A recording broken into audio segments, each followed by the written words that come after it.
Okay. So boleh nampak ke cikgu punya skrin hari ni? Boleh. Okay. So hari ni kita akan membincangkan tajuk kita akan membincangkan tajuk baru Kita akan masuk bab 2 untuk tingkatan 5 ataupun kita akan panggil kadang-kadang cikgu sebut bab 10. Kenapa bab 10? Sebab kita ambil kira daripada tajuk tingkatan 4. So kita akan masuk tajuk sebatian karbon. Okey, iaitu hari ini kita akan bincang untuk standard kandungan yang pertama iaitu jenis-jenis sebatian karbon. Okey, sekejap kita tengok. Okey, Razi dah ada. Hai Razi. Okey, Amira Zafira pun dah ada. Azfa pun dah ada. Okey, cikgu harap janganlah on and then kamu tinggal je. Haizil pun dah ada. Nur Anis. Okey, Nur Anis pun dah ada. Okey, siapa lagi? Yang masih belum ada Farhana. Kalau kamu ada kontak-kontak dia tu tengah-tengah message, mintalah dia masuk kelas. Iman kenapa tak join Iman? Jarang-jarang sekali Iman tak join ni. Kenapa Iman tak join? Nafis, Hazamul, Anas, Ismahani. Okey, itu je yang belum join. Kalau diorang ada masuk, tolong inform cikgu sebab kehadiran memang saya ambil secara personal. Walaupun kamu akan key in juga di dalam link yang saya akan bagi sekejap lagi. So ni adalah link kehadiran. Okey, link kehadiran ni cikgu akan share selepas lagi 5 minit kelas akan berakhir. Okey, so kita akan tengok tajuk pengenalan sebatian karbon dulu. Kita nak tengok dulu apa benda sebatian karbon ni. Okey, so kita lihat dekat sini. Okey, cikgu besarkan sikit skrin. Okey, sebelum kita lihat pengenalan, kita lihat dahulu kriteria kejayaan. Okey, kriteria kejayaan kita ada 3 hari ni, iaitu yang pertama, kamu dikatakan berjaya. Maknanya kamu fahamlah apa yang kita belajar hari ni. Sekiranya kamu dapat menyatakan maksud sebatian karbon. Okey, maksud sebatian karbon dan juga hidrokarbon. So hari ni kamu akan jumpa beberapa istilah baru seperti karbon tu cikgu rasa bukan istilah barulah. Karbon tu istilah yang biasa kamu dengar kan. Okay, istilah yang biasa yang baru yang kamu akan jumpa pada hari ni adalah hidrokarbon, alkana, alkena, alkuna. Itu adalah contoh-contoh formula istilah baru yang kamu akan jumpa pada hari ini. And then kamu dapat menyatakan satu daripada 2 jenis sebatian karbon dan satu daripada 2 jenis hidrokarbon. Hidrokarbon ni ada banyak. Okay, so ada 2. So kamu akan boleh sebutlah hidrokarbon tepu dan hidrokarbon tak tepu. Okay, and then yang ketiga kamu dapat menerangkan satu daripada 2 peringkat proses penapisan minyak. Okey, penapisan minyak ni dia berkaitan dengan sumber hidrokarbon. Cikgu, HC tu apa cikgu? Okey, HC tu adalah hidrokarbon. Cikgu suka guna singkatan HC. Okey, untuk hidrokarbon. Okey, so kita lihat pengenalan sebatian karbon. Okey, boleh tak cikgu nak seorang tolong baca petikan ini? Okey, petikan ini saya ambil daripada buku teks kamu, muka surat 63. Okey, cikgu minta seorang tolong bangun, tolong bangun pula dah, tolong bacakan perenggan yang pertama. Cikgu saya baca ya. Okey, Alia. Salah satu keunikan yang terdapat dalam kehidupan etnik Sabah dan Sarawak ialah minuman tuak. Tahukah anda, tuak dihasilkan dengan memerah makanan seperti ubi kayu, nasi atau beras pulut dengan ragi, yeast. Tuak menjadi elemen penting sebagai bahan utama dalam upacara ritual dan hari besar seperti perayaan tahunan oleh masyarakat Iban, Melanau, Dayak dan suku-suku kaum etnik yang lain. Lazimnya, tuak disajikan kepada tetamu sebagai minuman alu-aluan semasa hari pesta keamatan dan hari gawai yang disambut selepas musim menuai pada setiap tahun. Okay, thank you so much Alia. Okay, next paragraph. cikgu nak minta lagi seorang tolong baca yang terakhir lah daripada perenggan yang kedua ni sampai hujung. Okey. Siapa nak cuba baca?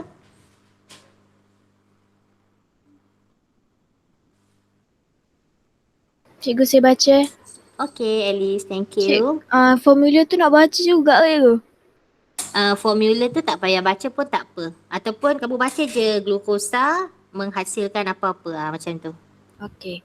Dalam konteks sains hari ini, apakah tindak balas kimia yang terlibat dalam penghasilan tuak? Jawapannya amat mudah. Sebenarnya tuak ialah sejenis minuman yang disediakan melalui proses penapaian.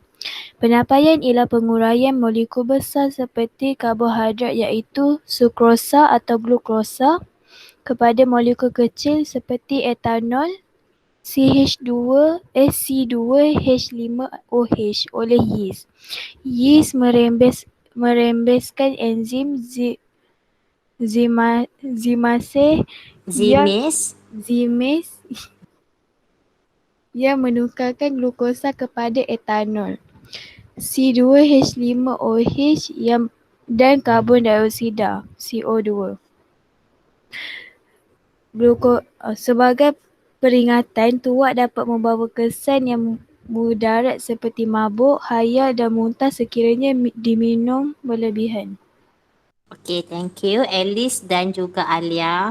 Bagus sangat. So nampaklah kamu memang bagi perhatian dengan kelas kita walaupun secara online. Okay, so apa yang cikgu highlight dekat situ adalah satu tu minuman tuak. Nampak cikgu highlight minuman tuak ni ada kaitan lah sikit dengan tajuk yang kita nak belajar ni. Okay, so sebenarnya minuman tuak ni macam mana dihasilkan minuman tuak ni? Okay, minuman tuak ni dia dihasilkan daripada makanan seperti ubi kayu, nasi, beras pulut yang mana makanan ini daripada karbohidrat. Okay, makanan-makanan ni daripada karbohidrat. So, karbohidrat ni nampak tak? Dia punya karbohidrat ni dia mengandungi glukosa. Kalau kita ingat, apakah formula kimia glukosa? Formula kimia glukosa adalah C2H5OH. Mesti ada unsur C. Unsur C tu apa? Unsur karbon. Okey, so macam mana dia boleh hasilkan tuak ni daripada karbohidrat ni? Dia menggunakan ragi. Ragi tu mengandungi yeast. Okey, ragi tu mengandungi yeast, iaitu yeast ni adalah salah satu jenis mikroorganisma yang berfaedah. Okey, so cuba kita lihat dekat sini dalam perenggan yang kedua. Tuak ialah sejenis minuman yang disediakan melalui proses penapaian. Apa benda proses penapaian tu? Proses penapaian ni adalah proses penguraian molekul besar seperti karbohidrat ni, iaitu karbohidrat yang mengandungi glukosa ni, sukrosa ke glukosa ke, okey, iaitu C2H5OH ni dia tukarkan kepada molekul kecil. Glukosa bukan C2H5OH, glukosa C6H12O6. Cikgu silap, maaf ya. So daripada C6 maknanya ada banyak rantai karbon C6, dia tukarkan kepada etanol. Etanol ni adalah molekul kecil. Kenapa cikgu kata molekul kecil? Sebab kalau kita lihat dia punya formula molekul, dia ada 2 karbon sahaja, C2. Hidrogen daripada 12, dia ada 6. Okey, 1. Dan juga oksigen daripada 6, dia ada 1 sahaja. So nampak daripada molekul yang kompleks, dia akan ditukarkan menjadi molekul yang ringkas dan juga gas karbon dioksida. Okey, itu kita cerita serba sedikit lah tentang tuak ni. Kenapa cikgu cerita pasal tuak? Kenapa dia masukkan minuman tuak dalam sepertian karbon ni? Cuba kamu tengok. Ada C, ada H, ada C, ada H. So, kita nak belajar hari ni tentang sebatian karbon dan hidrokarbon. Okay? So, sekarang kita nak tengok. So, peringatan tadi, peringatan tuak ni, walaupun dia minuman ritual ataupun kita kata, satu perkara yang mesti ada ataupun keunikan kehidupan etnik Sabah dengan Sarawak, tapi sebenarnya tuak ni kalau kita ambil secara berlebihan dia boleh menyebabkan mabuk. Okey, khayal dan muntah. Dia akan menyebabkan dia memberi kesan lah ke atas kesihatan kalau kita ambil secara berlebihan. Okey. So kita lihat, kita dah cerita tadi kan, apakah itu sebartian karbon dan hidrokarbon. Okey, cikgu kecilkan sikit supaya boleh nampak the whole page kat sini. Okey, ini yang kita akan bincang dalam tajuk ini. Okay, ini yang kita akan bincang dalam tajuk 10.1. Overall lah ni introduction. So kamu tolong fahamkan betul-betul apa yang cikgu nak terang. Okay, so kita nak tengok apakah itu sebartian karbon dan hidrokarbon. So kamu boleh rujuk buku teks muka surat 64 dan juga modul muka surat 88. Okay, so first kali kita nak tengok apa dia sebartian karbon ni. Maksud dia. Okay, maksud. First kali kamu kena tahu. Okay, cikgu nak guna pen merah. Okay, first kali kamu kena tahu maksud. Apa-apa pun mesti kita kena tahu maksud. So apa maksud sebartian karbon? Okey, sebartian karbon ni adalah satu sebartian yang mengandungi unsur karbon. Dia ada C. Okey, dia mesti ada unsur karbon. Macam glukosa tadi, C6H12O6. Itu adalah ada C dekat situ. So itu bermaksud dia adalah sebartian karbon. So glukosa adalah salah satu contoh sebartian karbon. Okey. So contoh ni lagi apa? CO2. Lagi apa? Contoh sebartian karbon. Glukosa, C6H12O6, etanol, alkohol. Okey. Itu semua adalah sebartian karbon. Okey, dan sebartian karbon ni pula kita boleh kelaskan dia kepada dua jenis. Okey, ada dua jenis atau kita boleh kelaskan kepada dua kumpulan. Okey, yang pertama adalah sebartian karbon organik. Okey, sebartian karbon organik. Dan yang kedua adalah sebartian karbon tak organik. Apa benda pula sebartian karbon organik ni dan tak organik ni? Okey, sebartian karbon organik ni adalah satu sebartian ataupun bahan lah kan. Sebartian yang berasal dari benda hidup. Keyword dia kat sini, benda hidup. Okey, benda hidup dan dia mengandungi unsur karbon yang terikat secara kovalen dengan unsur-unsur seperti hidrogen, nitrogen, sulfur dan juga fosforus. Okay, so contohnya macam glukosa. Glukosa tu dia daripada beras, kan? Daripada beras, daripada hidupan, daripada tumbuh-tumbuhan. So kita kata dia adalah sebartian organik. Manakala sebartian tak organik, dia adalah sebartian yang berasal daripada benda bukan hidup. Awak ingat macam tu je. Kalau hidup, organik. Kalau benda bukan hidup, dia adalah bukan organik. So contoh dia adalah oksida karbon. Contohnya macam CO2 kan. CO2 ni dia daripada gabungan mineral-mineral yang wujud dekat bumi. So kita tahu dia tak ada pun daripada tumbuhan atau haiwan. So that kita kata dia adalah sebartian tak organik. So lagi satu adalah contoh sebartian karbonat. Okay, sebartian karbonat, contoh kalsium karbonat. Okay, kalsium karbonat, natrium karbonat. So itu semua sebartian tak organik. Dan juga sebartian sianida. Okay. Alright. Dah selesai tentang sebartian organik dan sebartian tak organik. So, lagi satu kita nak tengok tentang hidrokarbon. Apa pula hidrokarbon ni? Okey. Dalam sebartian organik tadi, cikgu nak terang balik. Dalam sebartian organik ni, kita boleh kelaskan dia pula kepada dua jenis. Okey. Sebartian organik ni kita boleh kelaskan dia ataupun kita bahagikan dia kepada dua jenis. Iaitu yang pertama adalah hidrokarbon.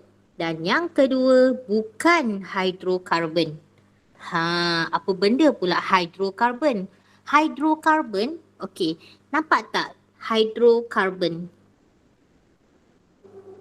Okey, cikgu tulis sikit. Hydrocarbon. Okey, hydrocarbon. Hydrocarbon ni nampak tak dia ada dua jenis kat sini? Okey. So cikgu buat dua kumpulan dekat situ. So bila ada dua kumpulan, maknanya dia ada dua unsur sahaja.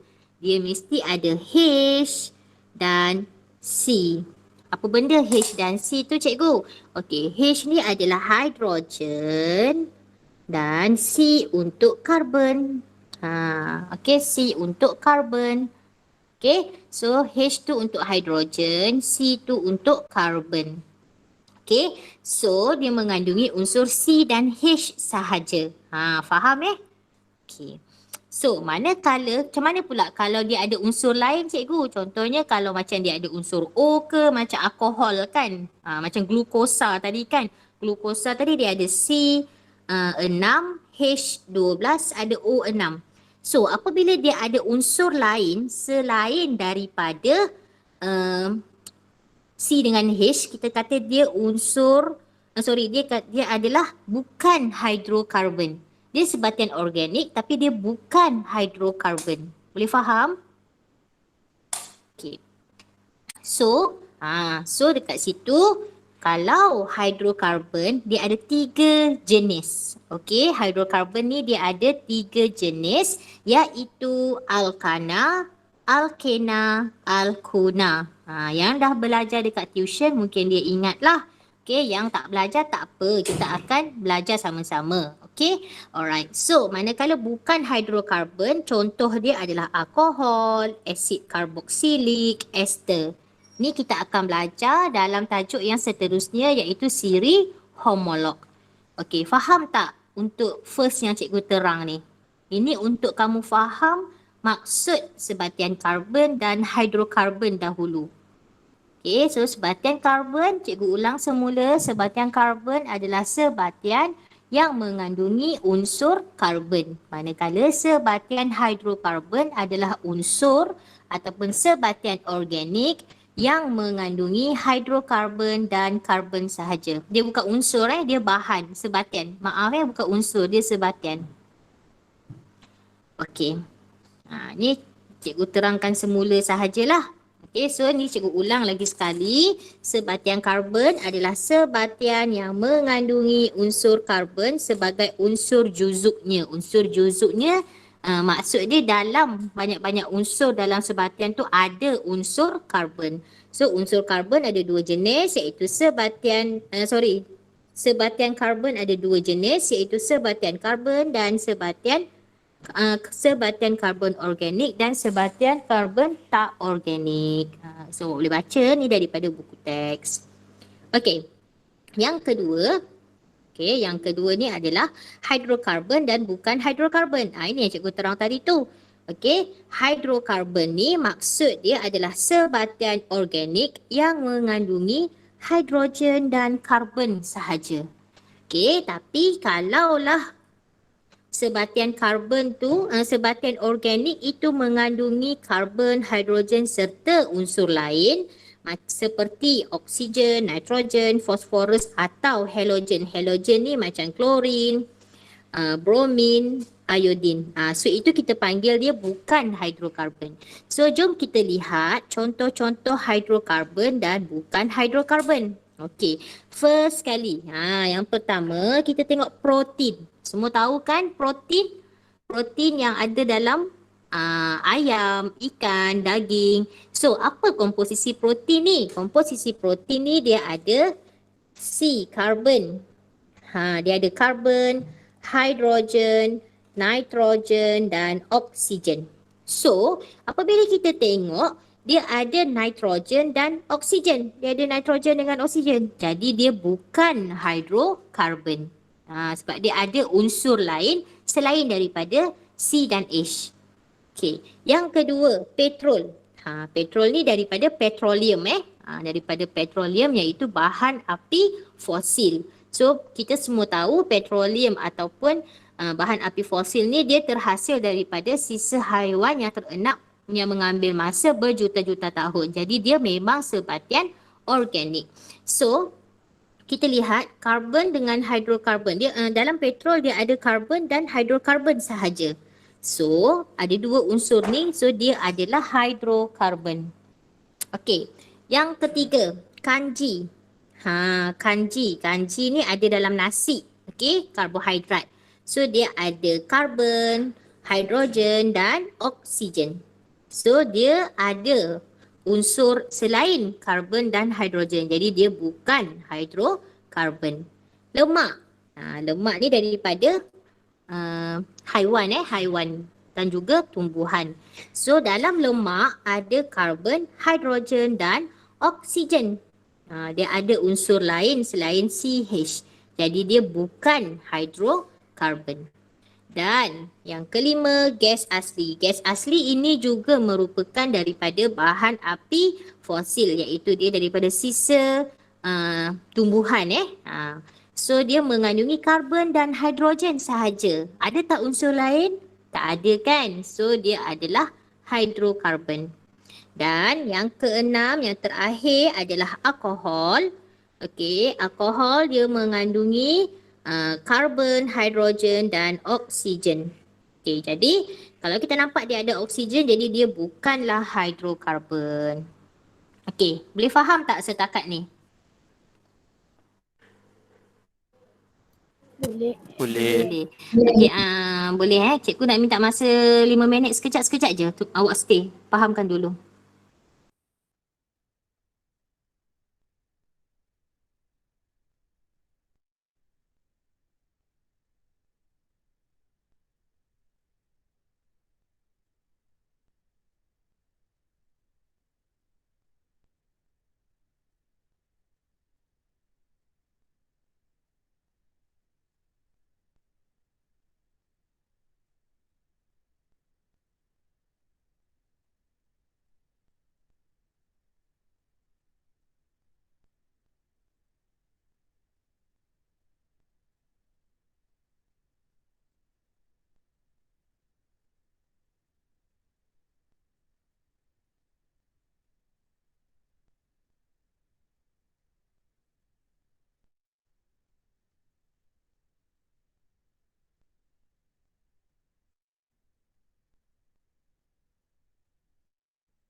Okay, hai semua. Alright. Okay. So ada soalan tak tadi tentang sepertian karbon dan hidrokarbon tadi tu?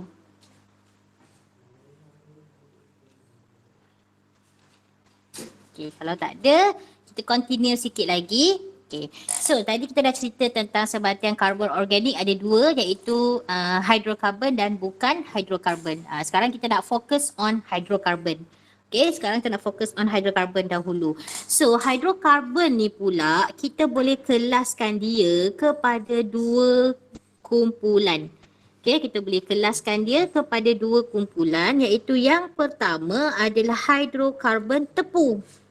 Tadi cikgu kata contoh hidrokarbon ni ada tiga kan, iaitu alkana, alkena dan alkuna. Ni contoh hidrokarbon. Hidrokarbon ni tiga ni je contoh dia. Okay. So dalam tiga-tiga ni kita nak kelaskan dia kepada dua kumpulan, iaitu yang pertama hidrokarbon tepu dan yang kedua hidrokarbon tak tepu. Apa benda hidrokarbon tepu dengan tak tepu ni? Okey, hidrokarbon tepu ni adalah hidrokarbon yang mempunyai hanya ikatan tunggal antara atom karbon to karbon. Okey. So contoh dia adalah alkana. Kenapa kita kata dia alkana? Kenapa alkana ni hidrokarbon tepu? Awak tahu tak maksud tepu tu apa? Tahu tak? Tepu tu apa tepu? Apa maksud tepu? Iman, apa maksud tepu Iman? Yang saya tahu nanti kalau kita lukis-lukis C dengan H tu dia tak ada lopong. Dia tak ada lopo, maknanya dah penuh kan? Ya, Betul? betul. Kalau mas bahasa kita ni, kamu punya kelas ni daripada pukul 7.30 sampai pukul 1.10 setiap hari, betul tak? Ah, Kalau dah kelas pukul 12 tu, kamu rasa otak kamu tu dah tepu tak? tepu. Nak masuk lagi pun dah tak boleh kan? So itulah maksud tepu. Tepu ni maksud dia penuh, dah tak boleh nak masuk lagi dah. Itu tepu. Okay? So, kenapa kita kata Alkana ni tepu? So kita lihatlah formula struktur. Alamak, formula struktur ni apa pula cikgu? Oi, formula struktur ni kita nak lukis susunan fizikal sebatian tu. Kita nak lukis kedudukan dia macam mana. So, kita nak tengok formula bagi alkana. So, alkana ni contoh cikgu ambil adalah propana. Cikgu ambil susunan propana. Pro ni maksud dia ada 3 karbon. Okey, propana maksud dia ada 3 karbon. Cikgu naikkan atas sikit takut tak nampak. Okey, propana ni dia ada 3 karbon Okey, so macam mana nak lukis? Lukis je dulu bahagian karbon dia. 1, 2, 3. So dia ada 3 rantai karbon. So, karbon ni kalau awak nak tahu, dia boleh kahwin 4. Apa pula kahwin 4 ni cikgu? Kahwin 4 maknanya dia boleh ada 4 ikatan. Okay, so 1, 2, 3. 1, 2, 1, 2, 3, 4. So, karbon yang ketiga ni dia dah ada 1 kat sini. So, 1, 2, 3. So, nampak setiap karbon tu dia hanya boleh ada 4 cabang. 4 ikatan. So, kita belajar masa tahun lepas, kalau satu garis lurus macam ni, kita panggil ikatan tunggal. Betul? So, kita letaklah si H kat sini. H pula, dia hanya boleh kahwin 1. Ingat, C boleh kahwin 4, H boleh kahwin 1. Jadi, inilah kita kata formula struktur untuk hidrokarbon tepu. So, ini, okay. Ni contohlah cikgu tarik 1 je ikatan. So, ini yang kita panggil ikatan tunggal.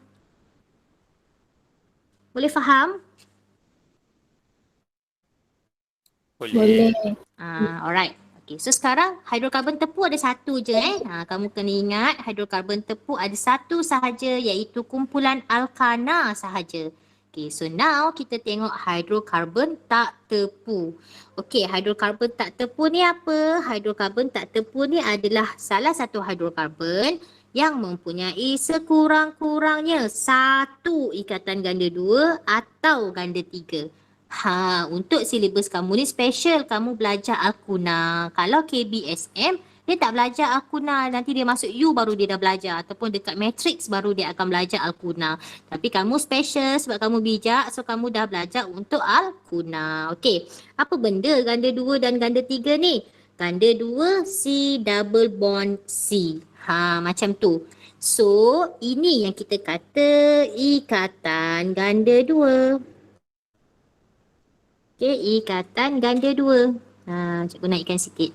Okay, manakala alkuna si triple bond. Okay, apa benda triple bond ni cikgu? Ikatan ganda 3. So, at least dia mesti ada 1 ikatan ganda 2. Macam mana at least 1 ikatan ganda 2 tu cikgu? Okay, cikgu ambil juga untuk yang rantai alkena yang ada 3 karbon. Iaitu propena So 1 C. Okay. So ni C1, C2, C3 Okay, antara karbon 1 dengan karbon 2 tu dia ikatan tunggal. Tapi antara karbon 2 dengan karbon 3 dia ada 2 ikatan. 1, 2. Okay, 1, 2. Cikgu padamlah yang bawah ni. Nampak macam pening pula nanti kamu nak ingat kan. Okay, cikgu padam. Cikgu buat CC je. Okay.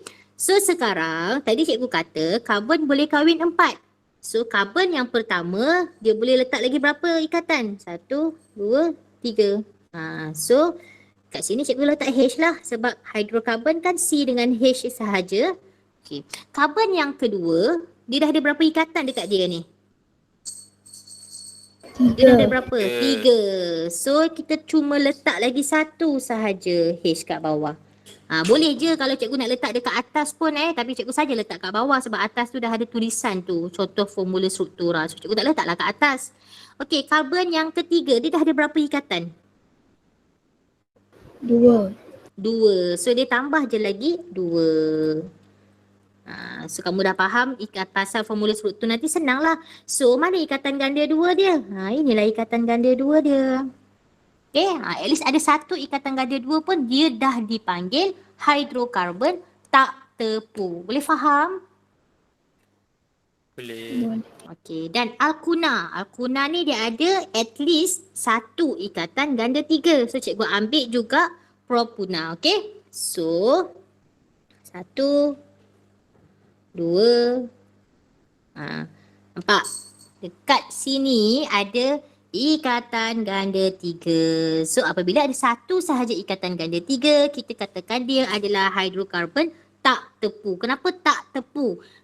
Nanti kita akan bincang kenapa dia tak tepu bila kita masuk tajuk siri homolog alkena dengan alkuna. Kita boleh pecah ikatan ganda 2 tu. Tu yang specialnya dia. Okay?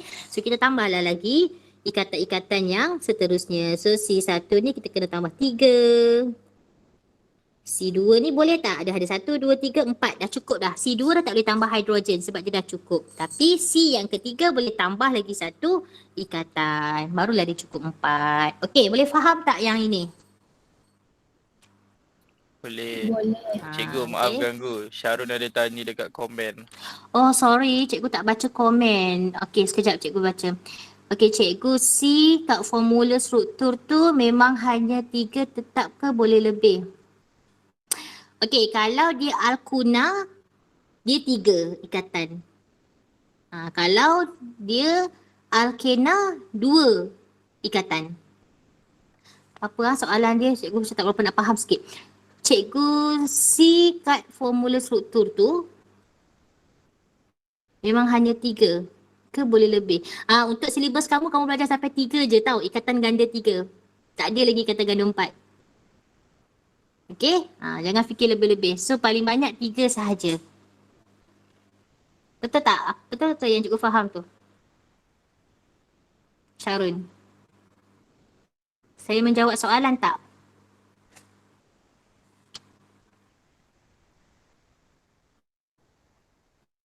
Oh, bilangan C. Oh, bilangan huruf C.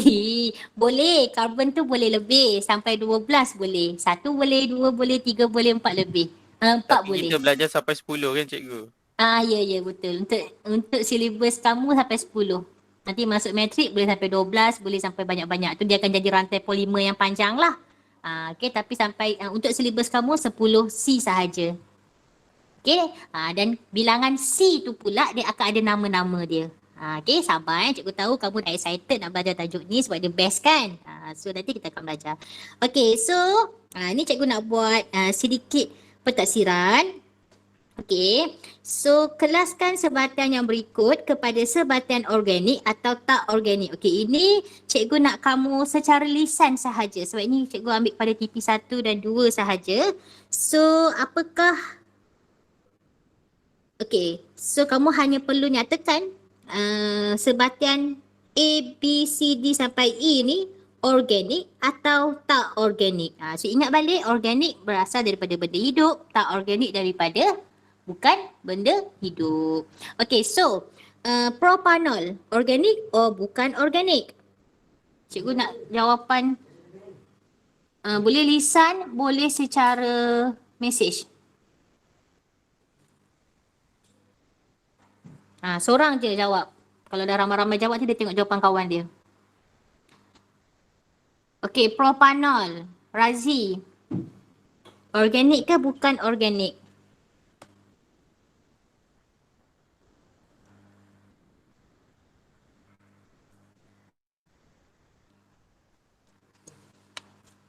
Razi.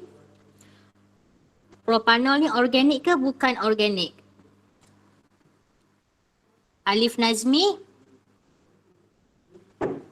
Razi dia type kat komen cikgu. Oh ya Allah, cikgu tak perasan kat komen pula dah. Okey, saya rasa bukan. Oh, jawapan tak pasti tu bukan. So propanol organik ke bukan organik? Organik je cikgu. Dia organik. Okey, Razi, good trying. Cuba lagi. Okey, yang pertama tu adalah organik. Sebab apa? Sebab dia daripada dia merupakan hidrokarbon. Dia ada C dengan H. Lagi satu dia daripada propanol ni daripada alkohol. Okey, dia kumpulan alkohol. Alkohol ni memang dia terhasil daripada erapan benda glukosa. Okey, karbohidrat. Okey, yang kedua, karbon dioksida. Alif Nazmi, boleh jawab? Alif Nazmi, Saya rasa bukan. rasa bukan. Karbon dioksida, ya betul. Karbon dioksida bukan organik. Okey, good. Okey, yang C, plumbum 2 karbonat. Plumbum 2 karbonat. Amira Zafira? Amira Zafira? Organik cikgu. Organik ke bukan organik? Organik. Organik. Okey, betul tak organik? Bukan organik Bukan organik ke cikgu? Kenapa bukan organik? sebab dia ada Sebab- karbonat. Sebab dia ada karbonat. Okay, good. Thank you. Bagus Amira. Walaupun salah tak apa. Awak cuba. So, kalau dia adalah karbonat, jadi dia bukan organik. Okay, D. Glukosa. Amira, kita cuba lagi sekali. Amira, glukosa organik ke tak? Ingat balik, glukosa ni daripada mana? Sumber dia.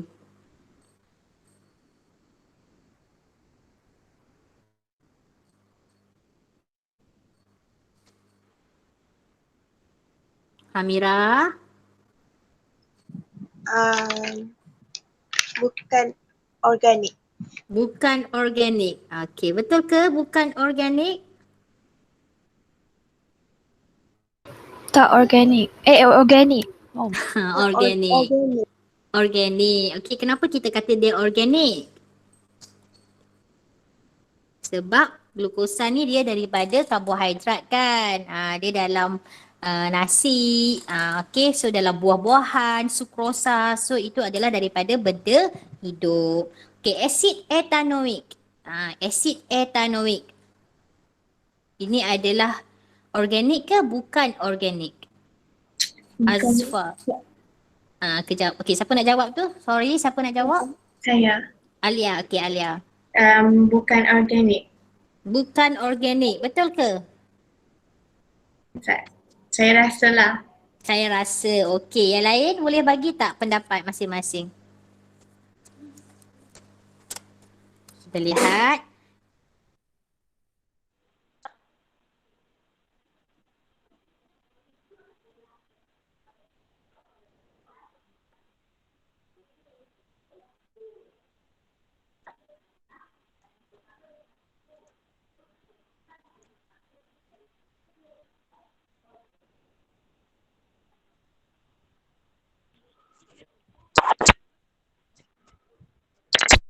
Organik.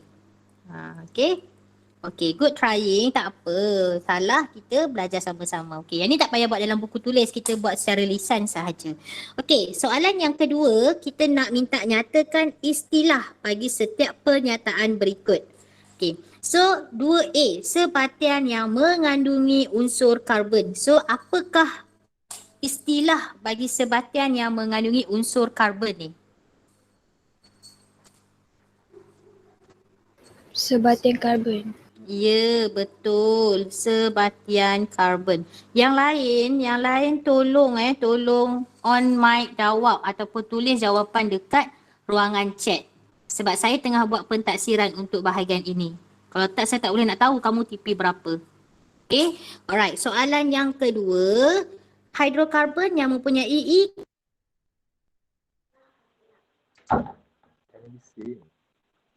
Esok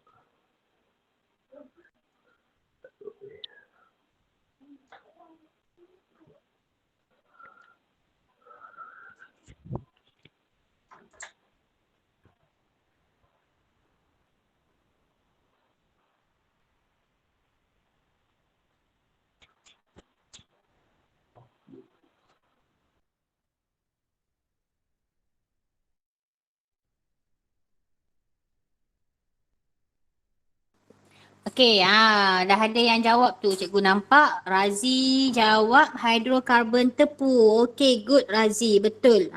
Hidrokarbon tepu. Okey, yang seterusnya sebatian organik yang mengandungi unsur karbon dan hidrogen sahaja. Sebatian organik ada dua kan? Dia ada organic dot. So yang ada karbon dan hidrogen sahaja kita panggil apa? Hidrokarbon. Hidrokarbon, betul, bagus. Okey, macam itulah. Okey, dan yang D, sebatian karbon yang dihasilkan daripada benda hidup. Sebatian karbon yang dihasilkan daripada benda hidup kita panggil sebatian apa? Sebatian organik. Yes, pandai. Siapa yang jawab tu? Fatin. Fatin. Tapi ada dekat komen sekali tu. Saya nampak juga ni Razi. Saya tengah baca. Sebatian organik. Okey, dan soalan yang terakhir, pentaksiran TP1, TP2 yang terakhir. TP3 sekali hidrokarbon yang mengandungi ikatan kanda 2 atau kanda 3 antara karbon. Kita panggil dia hidrokarbon. Wah, laju Razi. Okey, good Razi. Yang lain? Hidrokarbon tak tepu. Okey, tolong ambil perhatian. Okey. Right. So kita tengok apakah sumber hidrokarbon.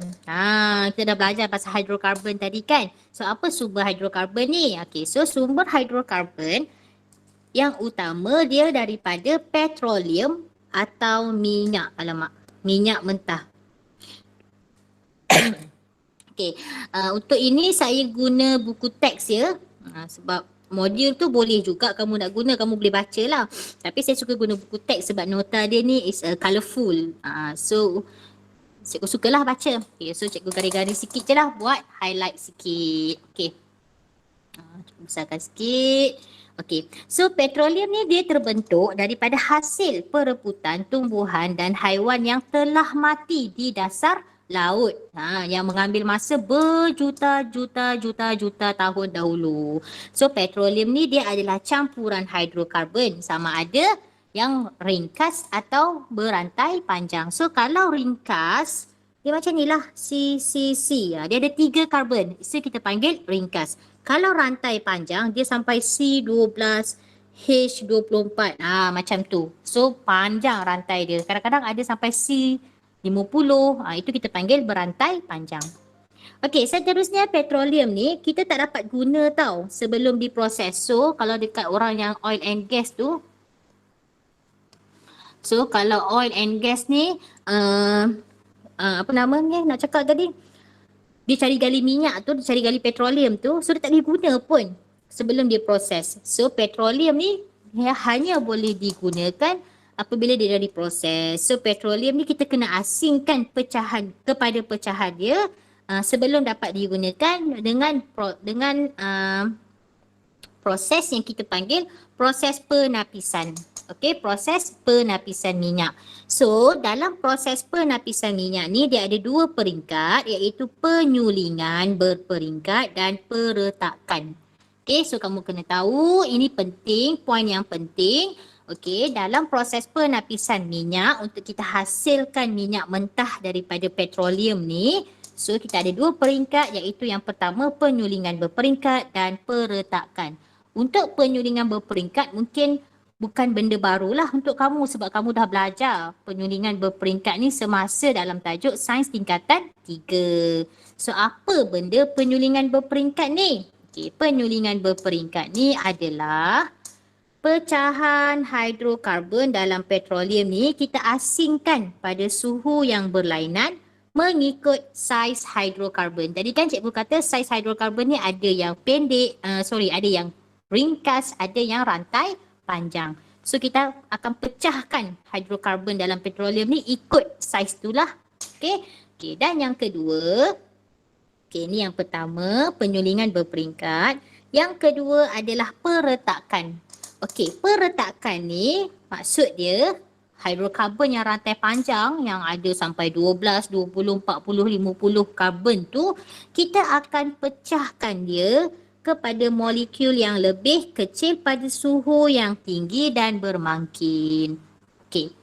So faham So macam mana kita nak dapatkan sumber hidrokarbon ni? Dia daripada petroleum ataupun minyak mentah yang kita buat cari gali dekat pelantar minyak tu kan. Okey, dan petroleum ni kita boleh kita kena proses dulu sebelum kita dapat petrol, dapat bahan api kenderaan, dapat bitumen yang kita nak turap jalan raya tu. So kita semua kena proses. So dalam proses penapisan minyak, proses tu kita panggil proses penapisan minyak. So dalam proses penapisan minyak ni dia ada dua peringkat, iaitu penyulingan berperingkat dan peretakan. Okey, so kita lihat dahulu penyulingan berperingkat. Okey, so dalam penyulingan berperingkat, okey, for first tu cikgu nak awak baca, tengok dulu yang ini. Daya, tahukah anda dalam buku teks kamu muka surat 66 tu? Okey, dalam rantai karbon yang cikgu cerita yang ada CH, CC semua ni. Okey. Jangan cikgu lukis. Okey, dalam molekul hidrokarbon ni, molekul-molekul hidrokarbon ni dia dipegang ataupun ada satu daya ikatan yang kita panggil daya van der Waals. Okey, antara molekul. Jadi, semakin besar saiz molekul kita tu, semakin kuat daya van der Waals tadi. So, apabila daya van der Waals tu semakin kuat, kita memerlukan suhu yang tinggi. Okey, kita memerlukan suhu yang tinggi ataupun kita kata takat didih hidrokarbon ni dia akan bertambah apabila saiz molekul hidrokarbon bertambah. Kenapa? Sebab semakin banyak tenaga yang diperlukan untuk mengatasi daya tarikan van der Waals antara molekul tu. Okay, so awak faham yang ini? Okay, so dalam penyulingan berperingkat, okay, kan tadi cikgu kata hidrokarbon ni ada rantai yang ringkas, ada rantai yang besar. Okay, rantai yang besar ataupun molekul yang besar dia berada di bawah. Okay, so ni adalah molekul yang besar. Okay, manakala yang bahagian atas ni adalah molekul kecil. Okay, so pecahan dalam petroleum ni kita boleh asingkanlah apabila kita buat penyulingan berperingkat. Okay, so dalam proses penyulingan berperingkat, petroleum ni kita akan panaskan. Ni nampak kita alirkan petroleum dan kita akan panaskan. Okay, kita akan panaskan. Dan kita alirkan petroleum tu dalam menara penyulingan. So inilah menara penyulingan.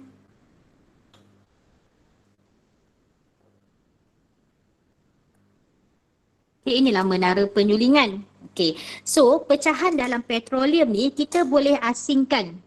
Sebab apa? Sebab setiap pecahan hidrokarbon ni dia ada takat didih yang berbeza. Okay, so HC ni apa cikgu? HC ni hidrokarbon So hidrokarbon yang mempunyai takat didih yang lebih rendah, dia akan meruap naik dahulu ke bahagian atas menara. Inilah molekul kecil. Bila molekul kecil, daya van der Waals dia rendah. Okay, so takat didih dia lebih rendah. So hidrokarbon yang molekul kecil tadi ni, yang takat didih dia rendah ni, dia akan meruap naik dekat atas bahagian, dia akan naik ke bahagian atas menara penyulingan ni dan dia akan dikondensasi dan diasingkan menjadi gas. Okay, dan dia akan menjadi gas. So molekul kecil ni dia akan jadi gas. So dia akan alirlah jadi gas petroleum, petrol, nafta, kerosin. Okay, manakala hidrokarbon yang molekul besar ni yang mempunyai takat didih yang lebih tinggi ni, dia akan terkumpul dekat bahagian bawah menara dan dia akan dikondensasikan sebagai cecair. Okay, so dia akan keluar sebagai cecair iaitu kerosin, minyak diesel, minyak pelincir, minyak tanah dan last sekali bitumen. Okay, so kegunaan utama pecahan hidrokarbon ni ada dua lah. Okey, dua kegunaan utama dia, iaitu yang pertama sebagai bahan api, iaitu gas memasak, bahan api kenderaan bermotor. Okey, dan yang kedua sebagai bahan mentah dalam industri petrokimia. Okey, so itu adalah kegunaan hidrokarbon. Okey, yang kedua, proses yang kedua adalah proses peretakan. Peretakan ni apa? Peretakan ni rantai hidrokarbon yang panjang tu kita kena pecahkan dia jadi molekul yang lebih kecil. Tapi proses itu kita kena guna suhu dan tekanan yang tinggi. Selain suhu dan tekanan yang tinggi, kita kena letak mangkin. So mangkin yang kita akan guna adalah campuran aluminium oksida dan silikon oksida. So proses peretakan ni dia akan hasilkan hidrokarbon yang lebih kecil seperti petrol dan hidrokarbon alkena dan alkana rantai pendek yang dijadikan sebagai bahan mentah. Okey, so kita lihat contoh-contoh proses peretakan. Okey, so contoh proses peretakan yang pertama. So ini adalah molekul rantai panjang. Nampak tak? Ada 1, 2, 3, 4, 5, 6, 7, 8, 9, 10, 11, 12, 13, 14, 15, 16. Ada 16 karbon. So kita kenakan dia haba, tekanan yang tinggi dan mangkin. So dia akan menjadi molekul hidrokarbon rantai pendek. So ni ada berapa karbon? 1, 2, 3, 4, 5, 6, 1, 2, 3, 4, 5, 6, 7, 8, 9. So dia 9 karbon. 1, 2, 3, 12 karbon, C ada 2. So nampak dia akan pecahkan rantai panjang tu jadi rantai yang lebih pendek. Ni bukan 12 ni cikgu rasa berapa? 2, 4, 6, 8, 10, 12, 14, 16. Karbon ada 16. Okay. Okay. So sekarang contoh yang kedua. Ni adalah molekul hidrokarbon yang panjang. Nampak ada 1, 2, 3, 4, 5, 6, 7. So dia pecahkan jadi 2 molekul ringkas. Sama juga contoh yang ketiga dia ada dekana iaitu C10H12. Dia mengalami proses peretakan, dia akan menghasilkan 2 pentena dan hasil sampingan dia gas hidrogen. Yang hijau tu berapa karbon cikgu? Yang hijau tu 2 karbon. 1, 2, 3. Dia bukanlah bilangan karbon sebenarnya ni. Dia cikgu nak tunjuk je dia ada 3 molekul tu. Okay, dia bukan bilangan karbon yang sebenar. Itu cuma lukisan sahaja. Okay. Alright, ada soalan tak nak tanya? Ada tak soalan nak tanya setakat ni?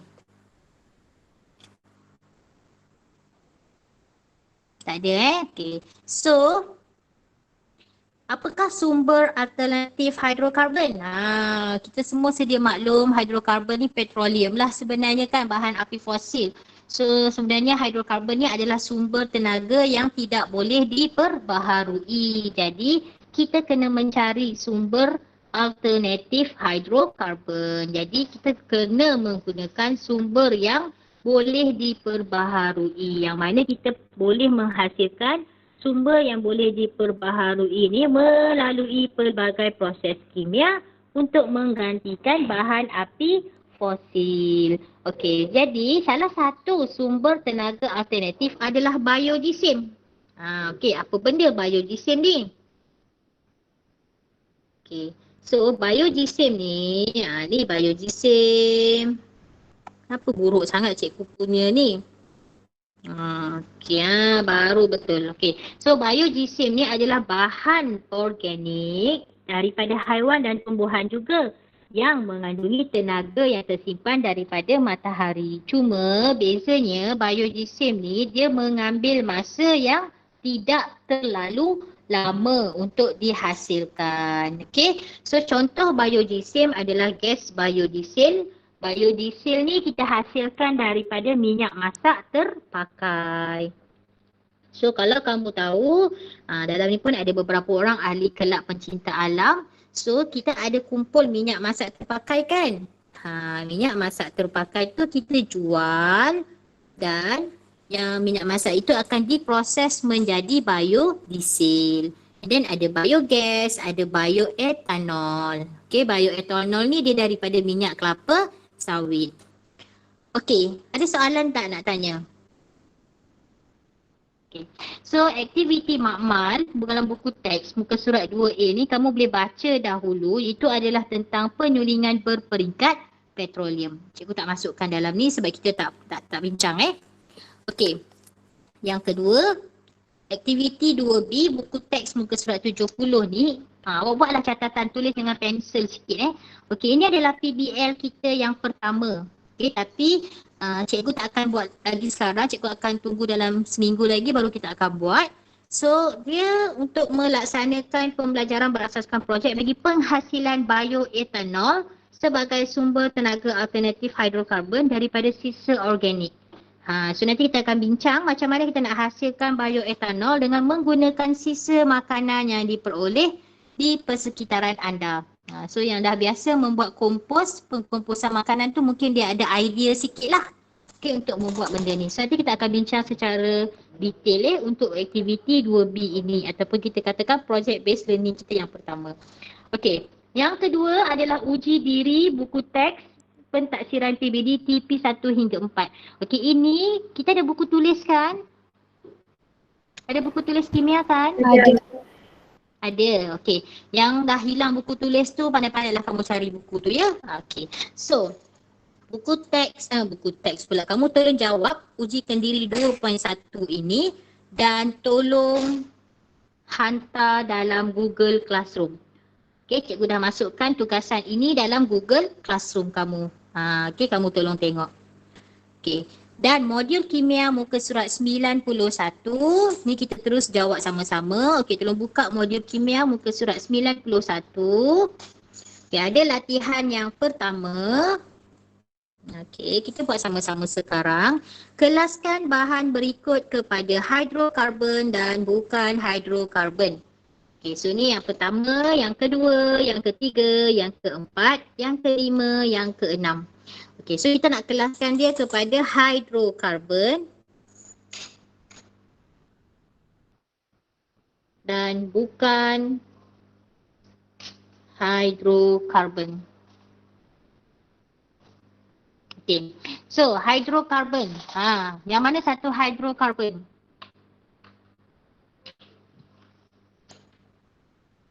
Yang mana satu hidrokarbon? Nombor 1 tu. Nombor 1. Nombor Nombor 5, 1. nombor 6. Okay, nombor 1, nombor 5, nombor 6. Okay, so hidrokarbon adalah yang warna highlight warna kuning iaitu C2H4, C2H6 dan C6H4. Okay, dan bukan hidrokarbon? Yang mana satu bukan hidrokarbon?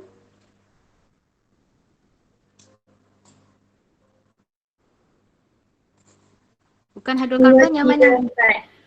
2, 3, 4. Okey, good, betul. Yang bukan hidrokarbon adalah yang highlight warna biru iaitu C2H5OH sebab ada unsur O. Yang ketiga C6H12O6 sebab ada unsur O. Dan yang keempat C2H5COOH. Okey. Okey, latihan yang kedua. Kita lihat latihan yang kedua, minyak mentah. Okay, ni cikgu akan panggil nama untuk kamu jawab. Okay, ada Ismahani, hai. Ada Anas, hai. Hazamul ada tak? Okay, hai. Ada Hazamul. Nafis ada tak Nafis? Nafis ada tak? Ada tak sesiapa tahu masalah Nafis? Kod lah dia tak dapat join ke? Ada masalah? Okay, so soalan yang ketiga, soalan yang kedua dulu lupa pula. Okay, soalan yang kedua. Minyak mentah adalah sumber penting. Minyak mentah ni sumber penting bagi apa? Minyak mentah sumber penting bagi apa? Saya jawab Okey, siapa nak jawab tu? Syarul. Okey, Syarul. Saya jawab makanan. Makanan. Okey, makanan Syarul. Tunggu tulis takut lupa. Okey, orang lain nak komen. Betul ke salah jawapan ni? Farhana. Cuba komen sikit. Saya kurang jelas jawapan tadi.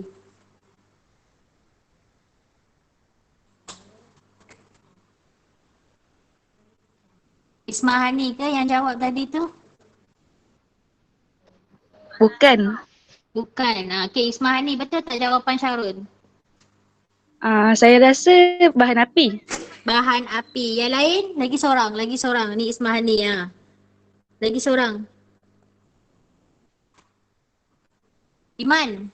Iman lah. Ya saya. Iman, apa jawapan dia Iman? Saya merasakan antara A dengan C, tapi ikutkan logiknya sebabkan dia minyak, saya pilih C. Okay. So, jawapannya adalah C. Okay, alright. Good try Syarul, Ismani dengan Iman. Bagus. Okay, so jawapan dia C lah. Bahan api. Okay. So, yang kedua, makanan mana ada? Minyak mentah makanan minyak masak pun bukan kan minyak mentah ni. Okay. So, soalan 3. Peretakan adalah di mana molekul hidrokarbon adalah proses yang kedua dalam penapisan minyak mentah. So, peretakan tu proses apa? Ada yang nak jawab? Berpecah Alia jawab. Betul ke? Zahira Umairah? Saya rasa C juga cikgu. Rasa C juga. Okey, maka betul lah jawapan ini. Okey, ada soalan tak nak tanya? Ada soalan tak? Tak ada. Okey. Jadi jangan lupa kamu punya tugasan hari ni kena jawab ujikan diri 2.1. Okey, buku teks, buku surat 70, jawab soalan 1 dan 2 ni dan hantar melalui Google Classroom. Cikgu, saya ada masalah nak buka Google Classroom. Kalau ada masalah nak buka Google Classroom tu, janganlah pendam sorang-sorang. PM lah cikgu, bagi tahu cikgu saya tak boleh buka Google Classroom. Saya hantar guna WhatsApp, boleh tak? Boleh. Okay, cuma kalau hantar dekat Google Classroom tu ada pemantauan daripada sekolah, daripada PPD. So it's a better lah kan. Okay, so setakat ini tu sahaja. Ada soalan tak nak tanya? Ada. Kriteria kejayaan kita apa cikgu? Allahu Akbar. Kehadiran. Cikgu lupa. Kejap. Cikgu share link. Link kamu dah ada ke? Ada. Saya dah update dalam grup kelas. Dah update dalam grup mana? Grup. Grup lagi satu. Grup pelajar. Grup lagi. Okey. Tak apa. Cikgu letak juga lagi sekali. Kok ada yang tak ada tu. So kriteria kejayaan. Cikgu copy dan paste masuk ke dalam grup chat. Boleh tak? Boleh. Okay. Ini adalah kriteria kejayaan. Allah. Ya kan? Bila paste kat sini mesti tak berapa cantik. Tu 3 tu Okey, tu adalah kriteria kejayaan. 1, 2 dan 3. Okey, boleh copy dan paste lah masuk. Ataupun nak cikgu copy paste masuk dekat grup chat, grup WhatsApp ke?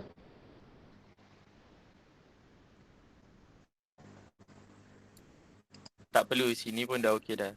Okey, so kalau tak ada apa-apa, kita stop kelas sampai sini sahaja. Ada lagi 2 minit untuk kamu get ready untuk kelas yang seterusnya. Nanti free. Habis je tu petang boleh buat tugasan yang saya bagi. Okey, saya bagi tempoh tu jawab sampai hari Jumaat.